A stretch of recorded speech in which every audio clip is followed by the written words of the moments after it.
Assalamualaikum warahmatullahi wabarakatuh. Selama ini kita percaya bahwa pemimpin kita sah secara hukum. Tapi, bagaimana kalau ternyata satu dokumen penting yang jadi syarat mutlak pencalonannya palsu? Bukan hanya pelanggaran hukum, tapi bisa jadi aib terbesar dalam sejarah Republik. Apa yang terjadi kalau itu terbukti? Siapa yang harus bertanggung jawab? Dan bagaimana nasib rakyat yang sudah percaya penuh? Tonton video ini sampai akhir, karena fakta-fakta di video ini bisa bikin kamu tercengang. Jadi begini, coba bayangkan, seorang pemimpin negara selama 2 periode, bukan 1 tapi 2 periode, memimpin 270 juta rakyat Indonesia. Ia mengambil keputusan besar, menandatangani proyek-proyek raksasa, memutuskan nasib bangsa, tapi tiba-tiba, di ujung masa jabatannya muncul pertanyaan mendasar. Apakah ijazah yang ia pakai untuk mencalonkan diri sebagai presiden asli atau palsu? Pertanyaan ini bukan isapan jempol, bukan gosip murahan, karena disuarakan oleh banyak pihak, pengamat, advokat, bahkan mantan pejabat tinggi. Awalnya, sebagian dari kita mungkin menganggap ini cuma teori konspirasi. Tapi ketika mulai muncul analisa detail tentang tulisan di ijazah, tentang font yang disebut-sebut belum eksis di masa itu, tentang nama-nama yang tak bisa diverifikasi, dan juga kabar bahwa skripsinya tak bisa ditemukan di perpustakaan kampus, semua jadi terasa janggal. Publik pun mulai bertanya, siapa sebenarnya Joko Widodo? Apakah mungkin seseorang bisa naik hingga ke tampuk kekuasaan tertinggi dengan satu kepalsuan yang selama ini tertutup rapi? Di tengah kekacauan narasi ini, Universitas Gadjah Mada, alma mater yang disebut-sebut sebagai tempat Jokowi kuliah, akhirnya buka suara.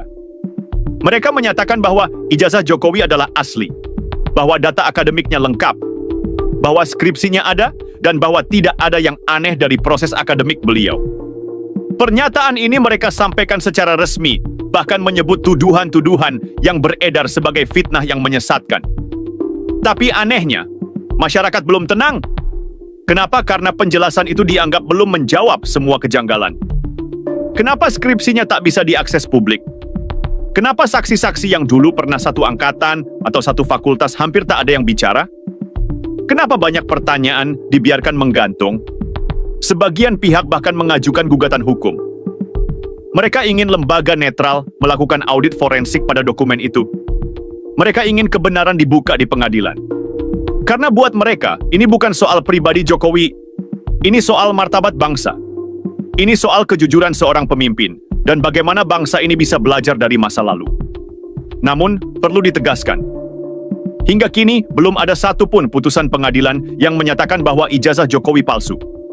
Semua ini masih sebatas dugaan, dan dalam negara hukum, seseorang tetap dianggap tidak bersalah sampai terbukti sebaliknya.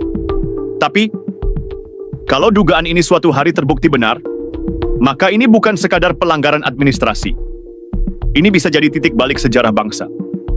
Sebuah noda besar dalam demokrasi Indonesia yang akan kita kenang selama-lamanya. Kalau suatu hari nanti, pengadilan memutuskan bahwa ijazah yang digunakan Joko Widodo untuk mencalonkan diri sebagai presiden adalah palsu, maka konsekuensinya tidak main-main. Ini bukan sekadar skandal pribadi. Ini adalah ledakan hukum dan politik yang bisa mengguncang pondasi negara. Pertama, kita harus mengacu pada Undang-Undang Nomor 1 Tahun 2023 tentang Kitab Undang-Undang Hukum Pidana, KUHP yang baru.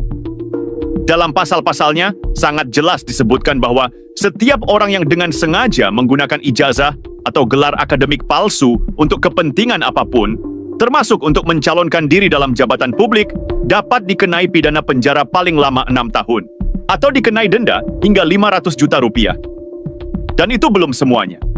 Karena kasus ini juga bisa masuk ke dalam ranah pasal 263 KUHP tentang pemalsuan surat. Pasal ini menyebutkan bahwa siapapun yang dengan sengaja membuat surat palsu atau memalsukan surat sehingga dapat menimbulkan kerugian bagi orang lain juga bisa dipidana penjara paling lama 6 tahun.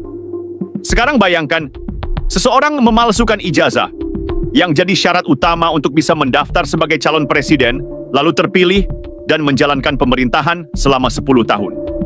Apa itu tidak merugikan seluruh rakyat Indonesia? Apakah kita tidak merasa ditipu jika ternyata dasar legalitas kekuasaan itu ternyata cacat sejak awal?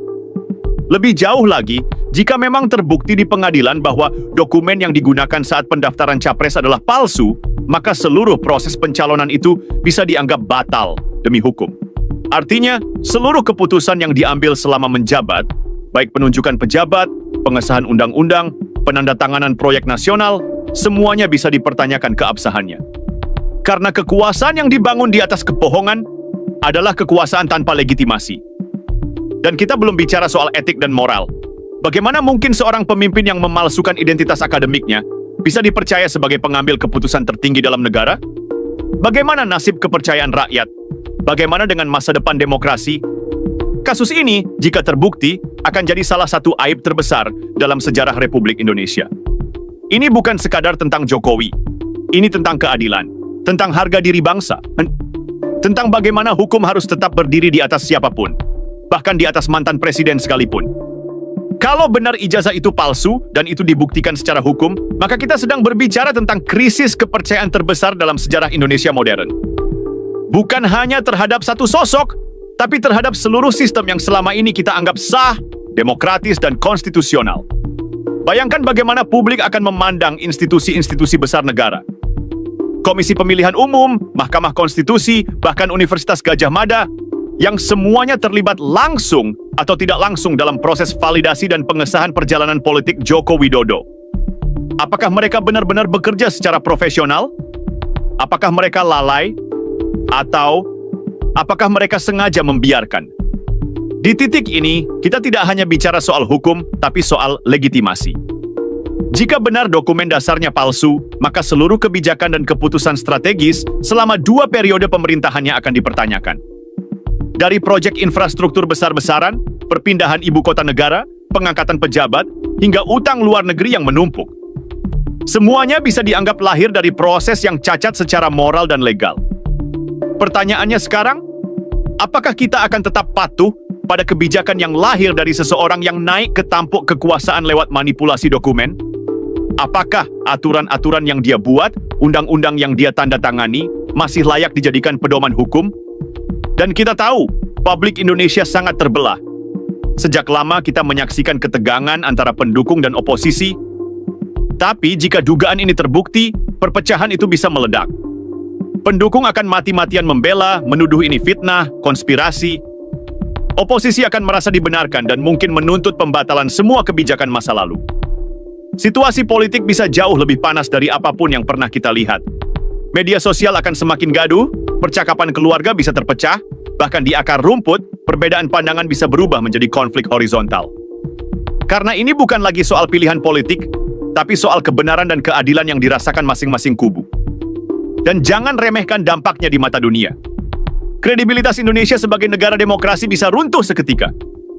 Dunia internasional akan bertanya-tanya, bagaimana mungkin seorang presiden bisa naik ke kekuasaan dengan dokumen akademik yang ternyata palsu? Investor bisa mulai ragu.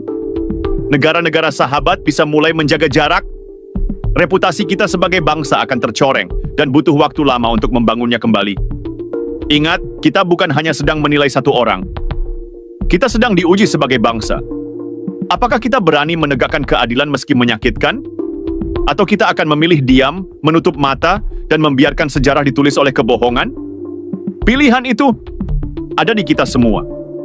Kalau benar ijazah itu palsu, maka ini bukan hanya soal masa lalu. Ini bukan cuma tentang sejarah atau tentang satu nama yang sudah tak lagi menjabat. Ini tentang masa depan bangsa. Tentang efek domino yang bisa mengguncang pilar-pilar kekuasaan hari ini dan esok hari. Coba kita pikir. Selama 2 periode kepemimpinan, seorang presiden bukan hanya mengendalikan roda pemerintahan. Dia juga membentuk DPR lewat koalisi, menyusun kabinet dari loyalis, memutuskan proyek-proyek strategis nasional, dan bahkan mewariskan kekuasaan kepada penerusnya. Kalau pondasinya ternyata rapuh, maka semua yang dibangun di atasnya pun ikut goyah. DPR yang terpilih dan mendukung penuh program-program pemerintah saat itu bisa jadi dianggap bagian dari sistem yang ikut melanggengkan kepalsuan. Kabinet yang diangkat, kebijakan yang diluncurkan, sampai penunjukan aparat hukum dan institusi negara, semuanya bisa dinilai tidak sah secara moral, bahkan mungkin secara hukum, jika terbukti ada kebohongan dalam pencalonan presiden. Dan ini bukan berhenti di situ.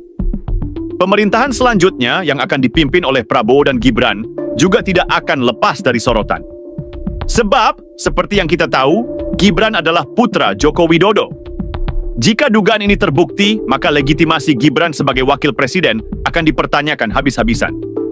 Bukankah pencalonan Gibran saja sudah diwarnai polemik besar soal putusan Mahkamah Konstitusi yang disinyalir penuh konflik kepentingan? Bukankah rakyat sudah lama merasa ada campur tangan dalam suksesi kekuasaan? Lalu jika ternyata dasar kekuasaan ayahnya pun palsu, bagaimana mungkin rakyat bisa percaya bahwa semuanya terjadi secara adil dan konstitusional? Ini yang berbahaya. Ketidakpercayaan rakyat bisa meledak. Bukan tidak mungkin akan muncul gerakan rakyat yang menuntut keadilan, yang ingin melakukan evaluasi total terhadap semua yang pernah berkuasa. Mereka akan menuntut reformasi ulang, bahkan mungkin pembatalan kebijakan-kebijakan yang dianggap lahir dari kepalsuan. Demonstrasi bisa membesar. Kepercayaan terhadap institusi hukum, pemilu, partai politik, semua bisa tergerus. Dan ketika rakyat kehilangan harapan terhadap keadilan, maka jalan yang mereka tempuh bisa makin ekstrem. Kita pernah melihatnya di masa lalu. Dan bisa jadi, sejarah itu akan berulang. Hanya karena kita menutup mata terhadap satu kebohongan di awal. Ini bukan lagi sekadar persoalan hukum. Ini adalah ujian bagi kesadaran kolektif kita. Apakah kita siap memperbaiki negeri ini dengan kejujuran, atau tetap membiarkannya berjalan dengan kebohongan yang diwariskan turun-temurun? Karena kalau kita biarkan, bukan hanya satu generasi yang akan kecewa, tapi seluruh bangsa yang akan menanggung akibatnya. Sekarang, mari kita ajukan pertanyaan-pertanyaan yang mungkin selama ini hanya berani kita bisikkan, tapi hari ini harus kita suarakan dengan lantang. Kenapa isu ini seperti ditutupi? Kenapa media-media besar begitu hati-hati, bahkan terkesan enggan, mengangkatnya secara serius? Padahal ini menyangkut integritas orang nomor satu negeri ini selama 2 periode. Apa yang sebenarnya mereka takutkan? Siapa yang mereka lindungi? Dan mari kita bandingkan. Berapa banyak rakyat kecil yang dipenjara karena memalsukan ijazah hanya demi mendapatkan pekerjaan? Berapa banyak pelamar CPNS, buruh pabrik, atau guru honorer yang dijebloskan ke penjara karena ijazah palsu? Lalu, apakah hukum yang sama berlaku juga bagi seorang mantan presiden? Atau hukum kita memang dibuat untuk tajam ke bawah tapi tumpul ke atas? Kalau benar pemimpin tertinggi bangsa ini bisa lolos begitu saja, tanpa verifikasi ketat, tanpa audit menyeluruh, tanpa transparansi, maka sebenarnya apa arti demokrasi yang kita banggakan selama ini? Apa gunanya pemilu jika syarat dasarnya saja bisa dilonggarkan? Apa gunanya hukum jika hanya berani menindas rakyat tapi bungkam di hadapan penguasa? Dan apa gunanya kita menghafal Pancasila kalau keadilan sosial untuk seluruh rakyat Indonesia hanya menjadi slogan kosong di dinding sekolah? Pertanyaan-pertanyaan ini tidak boleh mati. Harus terus kita suarakan. Karena jika kita biarkan, maka sejarah akan mencatat bahwa saat kebenaran dipertaruhkan, kita semua memilih diam. Tapi jika kita berani bicara, berani bertanya, dan berani menuntut keadilan, maka siapapun yang berusaha menyembunyikan kebenaran suatu hari nanti akan dipaksa berhadapan dengannya. Kamu di pihak yang mana? Ini bukan soal suka atau benci Joko Widodo. Ini soal kejujuran, keadilan, dan integritas pemimpin bangsa. Kalau kita diam, apakah kita sedang membunuh masa depan bangsa dengan kebohongan? Mari kita tunggu keputusan pengadilan. Semoga keputusannya betul-betul adil untuk masa depan Indonesia. Yang mau menanggapi silakan tulis dalam kolom komentar. Mari kita berdiskusi. Wassalamualaikum warahmatullahi wabarakatuh.